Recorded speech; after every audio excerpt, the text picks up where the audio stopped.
வீரா சீரியல்ல என்ன நடக்க போகுதுன்னு பார்க்கலாம். வாங்க வீடியோக்குள்ள போலாம். மாறனுக்கு எல்லா உண்மையும் தெரிஞ்சதும் உடனே விஜிய போட்டு தர தரன்னு இழுத்துக்கிட்டு போய் ராமச்சந்திரனுக்கு முன்னாடி தள்ளறாங்க. அப்ப ராமச்சந்திரன் சொல்றாங்க, "டேய் மாறா, என்னடா நினைச்சிட்டு இருக்க? வாயும் வயிறா இருக்கிற பொண்ண இப்படி இழுத்திட்டு வந்து தள்ளுற? குழந்தைக்கு ஏதாவது ஆயிடுச்சா? என்ன செய்யறது?" அப்படின்னா அங்க அக்கம் பக்கத்துல இருக்கிறவங்க எல்லாருமே மாறனை திட்டுறாங்க. "ஏப்பா, கொஞ்சம் கூட உனக்கு அறிவே இல்லையா? வயிற்றுப்புள்ள கறியை இப்படி கொண்டு வந்து தள்ளுறியே, பாவம் அவ" அப்படின்னு சொல்லவும், "ஆமா, இவளா வயிற்றுப்புள்ள கறி? இவளுக்கு வயித்துல குழந்தையும் இல்லை, ஒண்ணும் இல்லைங்கிறாங்க." மாறன், "டேய் மாறா, என்னடா சொல்ற?" அப்படின்னு வள்ளியம்மா அதிர்ச்சியோட கேட்குறாங்க. "ஆமாத்த, இவ இவ்வளோ நாளா நம்மக்கிட்ட எல்லாத்துக்கிட்டையுமே பொய் சொல்லி நடிச்சிட்டு இருந்திருக்கா. அப்பா நான் சொல்றத நம்புங்க" அப்படின்னு மாறன் சொல்றாங்க. ராமச்சந்திரன், "என்னம்மா விஜி, என்ன சொல்றான் இவன்?" அப்படின்னு கேட்கவும், "ஆமா, என் வயித்துல குழந்தை இருக்கிறது சத்தியமாமா. என் வயித்துல குழந்தை இல்ல, ஏதோ ரிப்போர்ட் இருக்கு அப்படின்னு சொல்லி ஏதோ ஒரு பொய் ரிப்போர்ட்டை ரெடி பண்ணிக்கிட்டு வந்து என்னை வீட்டை விட்டு வெளியே விரட்டுறதுக்காக இவங்க எல்லாருமா சேர்ந்துக்கிட்டு நாடகம் ஆடுறாங்க மாமா. இவங்க சொல்றது எல்லாம் எதையும் நம்பிட்டாதீங்க. இந்த பிருந்தாவை இந்த வீட்டில் வாழ வைக்கணுங்கிறக்காக, கார்த்தி மச்சானையும் என்னையும் பிரிக்கிறதுக்காக இவங்க பண்ற ட்ராமா மாமாங்கிறாங்க." விஜி, ஒரு பொண்ணு எவ்வளவு தடவை தான் நான் உண்மையை நிரூபிச்சு காட்டிகிட்டே இருக்க முடியும்? என் மாமா வயித்துல இருக்கிற குழந்தை உண்மைன்னு சொல்றேன், ஆனா இது பொய்ன்னு சொல்றாங்களே, நான் எத்தனை தடவை தான் இது உண்மைன்னு நான் நிரூபிச்சு காட்டுவேன்? எவ்வளவு நாளைக்கு தான் நான் இப்படியே போராடுவேங்கிறாங்க. "சரி சரி, நான் தான் பொய் ரிப்போர்ட் எடுத்துட்டு வந்ததா நீ சொல்லிட்டு இருக்க. இப்போ நேரா டாக்டரே வந்து சொன்னா எல்லாரும் நம்புவாங்களா?" அப்படின்னு சொல்லிட்டு டாக்டரை கூப்பிடுறாங்க. அப்ப வீரா கூட்டிட்டு வந்த டாக்டர் முன்னாடி வந்து நிக்கிறாங்க. "ராமச்சந்திரா, என்னை மன்னிச்சிடு. நான் அன்னைக்கு சொன்னதெல்லாம் பொய்ப்பா, இன்னைக்கு சொல்றதா உண்மைங்கிறாங்க." ராமச்சந்திரன் டாக்டரை பார்த்ததும் அதிர்ச்சி அடைகிறாங்க. "டே, என்னடா, ஏடா அன்னைக்கு போய் சொன்ன, எதனால?" அப்படின்னு ராமச்சந்திரன் கேட்குறாங்க. "விஜி மயக்கம் போட்டு விழுந்ததும் நீ தானே வீட்டுக்கு வந்து அவ கர்ப்பமா இருக்கிறேன்னு கன்ஃபார்ம் பண்ணிட்டு போன. இப்போ கர்ப்பமா இல்லைன்னு சொன்னா என்ன அர்த்தம்?" அப்படின்னு ராமச்சந்திரன் எல்லாரும் மத்தியிலும் கேட்குறாங்க. "ஆமா ராமச்சந்திரா, அன்னைக்கு எனக்கு அப்படி ஒரு சூழ்நிலை, அதனால நான் சொல்ல வேண்டியதா போச்சு. ஏன்னு கேட்டா, இவ என்ன அப்படி ஒரு சூழ்நிலையில சிக்க வச்சு என்னை மாட்டி விட்டுட்டா. அதனால தான் நான் இவளுக்கு சாதகமா சொல்ல வேண்டியதா போச்சு. நம்ம 2 பேத்துக்கும் எவ்வளவு நாள்ட்ட நட்பு. ஆனா ஒரே நிமிஷத்துல இந்த பொண்ணுனால நான் உன்கிட்ட பொய் சொல்லும்படி ஆயிப்போச்சு. ஆனா இன்னைக்கு உன்னோட சின்ன மருமக தான் என்னோட உயிரையே காப்பாத்திருக்கா. அந்த நன்றி விசுவாசத்துக்கு முன்னாடி எனக்கு இவ ஒன்றும் பெரிய விஷயமே கிடையாது. ஹாஸ்பிட்டல்ல என்னால ஒரு தப்பு நடந்துருச்சு, அதை இவ தெரிஞ்சு வச்சுக்கிட்டு என்னை மிரட்டினா. ஆனா இப்ப நான் இவளுக்காக பயப்பட போறது இல்லைங்கிறாங்க டாக்டர். அப்பா, இவ மேல சந்தேகப்பட்டு தான் நான் வேறொரு ஹாஸ்பிட்டல்ல இவளை கூட்டிட்டு போய் செக்அப் பண்ணி கூட்டிட்டு வந்தேன். இதை பாருங்க, ரிப்போர்ட்டை பாருங்கன்னு சொல்லி மாறன் அந்த ரிப்போர்ட்டை ராமச்சந்திரன் கிட்ட எடுத்து கொடுக்குறாங்க. ராமச்சந்திரன் படிச்சு பார்த்துட்டு, "என்னம்மா விஜி, என்ன நடந்துட்டு இருக்குதுங்க? எங்களை எல்லாம் பார்த்தா உனக்கு ஏமாத்தணும்னு தோணுதா? ஏன் இப்படி பண்ற?" அப்படின்னு ராமச்சந்திரன் கேட்குறாங்க. ராமச்சந்திரன் வள்ளியம்மா 2 பேரும் கேட்குற கேள்விக்கு பதில் சொல்ல முடியாம விஜி திருன்னு முழிச்சிட்டு இருக்காங்க. ஐயோ, இவ்வளவு நாளா எப்படியோ தப்பிச்சிட்டோம். இப்ப டாக்டரையும் கூட்டிட்டு வந்து உண்மையை நிரூபிச்சிட்டான். பத்தாததுக்கு ரிசல்ட்டை வேற கையில வச்சிருக்கான். ஒன்றும் பண்ண முடியலையே. என்ன சொல்லி இவங்க கிட்ட இருந்து தப்பிச்சு நாம இதே இடத்துல இருக்கிறதுக்கு என்ன வழி பண்ணலான்னு யோசிக்கிறாங்க விஜி. விஜயோட அம்மாவும் விஜி கிட்ட சொல்றாங்க, "அடியே, என்னடி இப்படி வசமா வந்து சிக்கிட்டோமே, எப்படிடி தப்பிக்கிறதுங்கிறாங்க." "அம்மா கொஞ்சம் அமைதியா இரு, எனக்கே என்ன பண்றதுன்னு தெரியாம நான் தவிச்சுக்கிட்டு இருக்கேங்கிறாங்க." அங்க வந்தவங்க எல்லாருமே விஜய போட்டு திட்டு தேய்க்கிறாங்க.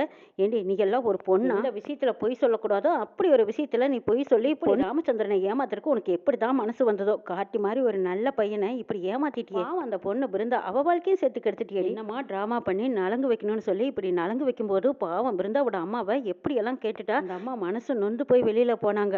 ரொம்ப தான் யோகிய மாதிரி இந்த விஜி பேசின பாரு, இவளை ஒரு நிமிஷம் கூட இந்த வீட்டுல வச்சிருக்காதீங்கப்பா" அப்படின்னு சொல்லிட்டு போறாங்க. ஏமா விஜி, அவங்க சொல்றதெல்லாம் இருக்கட்டும். இப்ப நான் கேட்கிறேன், நீ எதுக்காக இப்படி ஒரு நாடகம் ஆடி கார்த்தி மேல இப்படி ஒரு பழிய சுமத்தி இப்ப கர்ப்பமா இருக்கிறேன்னு எதுக்காக போய் சொன்ன? எங்க எல்லாத்தையும் நம்ப வச்சு இதுல உனக்கு என்னமா வர வேண்டியது? இதுக்கு பின்னால என்ன காரணம், அதை சொல்லுன்னு கேக்குறாங்க. "ஆமாப்பா, இவளை விடக்கூடாது. இவ ஏதோ ஒரு காரணத்தோட தான் நம்ம குடும்பத்துல நுழைஞ்சிருக்கா. அது என்னன்னு நம்ம தெரிஞ்சுக்காம இவளை வெளியவும் அனுப்பக்கூடாதுங்கிறாங்க மாறன். "இப்ப சொல்ல போறியா, இல்ல போலீஸ்ல புடிச்சு கொடுக்கட்டுமாங்கிறாங்க மாறன். "நான் சொல்லிடுறேன், கார்த்தி மச்சான் நான் சிறுசுல பிடிச்ச அவர் தான் நான் விரும்பினேன். அவரை கல்யாணம் பண்ணிக்கணும்னு நான் ஆசைப்பட்டேன். அதனால தான் கார்த்தி மச்சான் அடுத்தவங்களுக்கு விட்டு கொடுக்க எனக்கு மனசே இல்லை. அதனால தான் கார்த்தி மச்சான் எனக்கே கிடைக்கணுங்கிறக்காக நான் அப்படி ஒரு டிராமா பண்ணினேன். சொல்லக்கூடாத பொய்யெல்லாம் சொல்லி கார்த்தி மச்சான் கூட சேர்ந்து வாழணும்னு நான் ஆசைப்பட்டேன். அதுக்காக தான் இப்படி ஒரு பொய்யை சொன்னேன்னு சொல்லி சமாளிக்கிறாங்க விஜி. எல்லாரும் சுத்தி நின்று விஜி கிட்ட கேள்வி மேல கேள்வி கேட்டு அப்படியே தொலைச்சு எடுத்துட்டு இருக்காங்க. அப்ப கரெக்டா வீராவுக்கு ஒரு போன் வருது. போன் அட்டன் பண்றாங்க. "வீரா, யாருங்க நீங்க?" அப்படின்னு கேட்கவும், "சிசிடிவி கேமரா நாங்க அனுப்பிச்சோம்ல, அப்போ ஒரு பொண்ணை பத்தின தகவல் நீங்க சொல்ல சொன்னீங்க. அந்த தகவல் தெரிஞ்சுக்கிட்டு தான் நாங்க இப்போ உங்களை கூப்பிட்டுருக்கோங்கிறாங்க." "அப்படியா, அந்த பொண்ணை கண்டுபிடிச்சிட்டிங்களா? ஒரு நிமிஷம் இருங்க, நான் வெளியில வந்துடுறேன்" அப்படின்னு சொல்லி வீரா வெளியில வந்ததுக்கு அப்புறம், "அந்த பொண்ணை பத்தின டீட்டெயில் ஏதாவது தெரிஞ்சதா? போட்டோ இருக்கா?" அப்படின்னு எல்லாம் வீரா கேட்குறாங்க. "ஆமாங்க, போட்டோ கிடைச்சிருச்சு. அவங்க முகம் தெரிஞ்சிருச்சு. இதோ உங்க போனுக்கு அனுப்பிச்சு வச்சிருக்கேன் பாருங்கங்கிறாங்க." வீரா போனை ஓபன் பண்ணி பார்க்குறாங்க. பார்த்ததும் அதிர்ச்சி அடைகிறாங்க. அதில் பார்த்தா விஜயோட முகம் தான் தெரியுது. போட்டோவை பார்த்ததும் வீராவுக்கு வந்ததே கோபம். "எங்க அண்ணனோட கதையை முடிச்சதுக்கு காரணமே இந்த விஜி தானா? எங்க குடும்பத்துக்கு என்ன பகை? எங்க அண்ணனை இவளுக்கு எப்படி தெரியும்? எங்க அண்ணனை கொல்றதுக்கு இவ ஏன் காரணமா இருந்தா?" பல ஆயிரம் கேள்வி வீரா மனசுக்குள்ள ஓடிட்டே இருக்கு. என்னன்னு தெரிஞ்சுக்காம விடக்கூடாதுன்ட்டு அவ்வளோ ஒரு ஆக்ரோஷமா கோவமா விஜிக்கு முன்னாடி வந்து நிற்கிறாங்க. வந்ததும் விஜயை ஓங்கி ஓங்கி பலார்னு ஒரு அறை விடுறாங்க. அப்ப ராமச்சந்திரன், வள்ளியம்மா இவங்க எல்லாரும் இதை எதிர்பார்க்கவே இல்ல. "வீரா என்னாச்சு? இரு பேசிட்டு இருக்கறதுக்கு எதுக்கு அடிக்கிற?" அப்படின்னு கேட்கவும், "இங்க பாருங்க வள்ளியம்மா, இதுல யாரும் தலையிடாதீங்க. இவ இந்த குடும்பத்த மட்டும் ஏமாத்தல. எங்க குடும்பத்துக்குன்னு துரோகம் பண்ணியிருக்கா. எங்க அண்ணனோட சாவுக்கு காரணமானவளும் இவன் தான்னு சொல்றாங்க." இத கேட்டதும் மாறன், ராகவன் இவங்க எல்லாரும் அதிர்ச்சி அடைறாங்க. "வீரா நீ என்ன சொல்ற? இவ கர்ப்பமா இருக்கிறேன்னு பொய் சொல்லித்தானே ஏமாத்திட்டு இருக்கா. இப்ப என்ன புது கதையா சொல்றேன்னு?" கேட்கறாங்க மாறன். வீரா அடிச்சு கேள்வி கேட்டுட்டு இருக்கும்போது, மாறன் இதுக்கு என்ன காரணம்னு கேட்டுட்டு இருக்கும்போது, இங்க கண்மணியும் ஆக்ரோஷமா எழுந்து வர்றாங்க. விரா என்னடி சொல்லிட்டு இருக்க? அண்ணனோட சாவுக்கு காரணம் இவதானா? எப்படி உனக்கு தெரியும்னு கண்மணி கேட்குறாங்க. அதுக்கான விளக்கத்த சொல்றாங்க வீரா.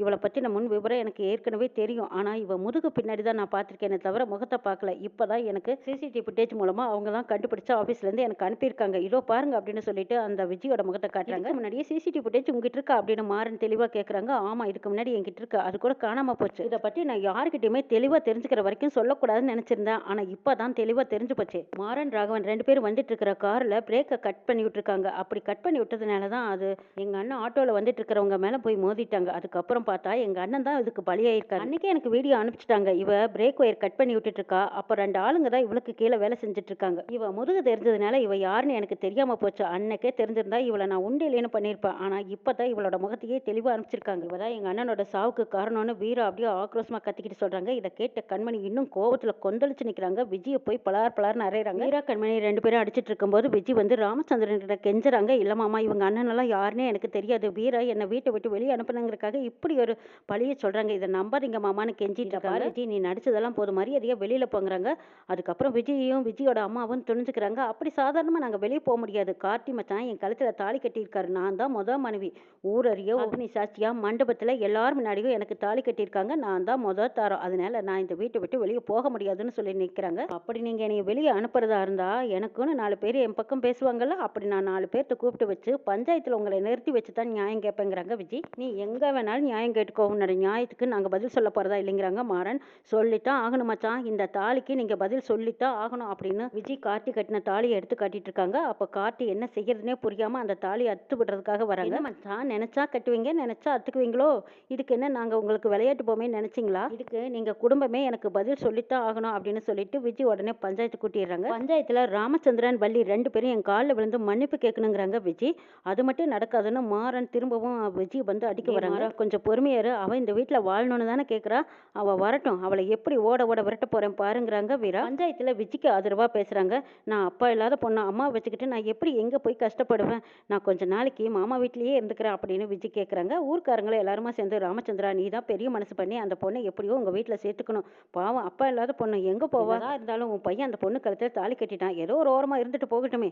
ஒருவேளை மனசு மாற வாய்ப்பு இருக்குவோ என்னவோ அப்படின்னு சொல்லி சமாதானம் பண்ணி அனுப்பி வைக்கிறாங்க. விஜயும் அப்படியே அவங்க அம்மாவும் 2 பேரும் சேர்ந்து நடிச்சிட்டு திரும்பவும் ராமச்சந்திரன் வீட்டுக்குள்ள வராங்க.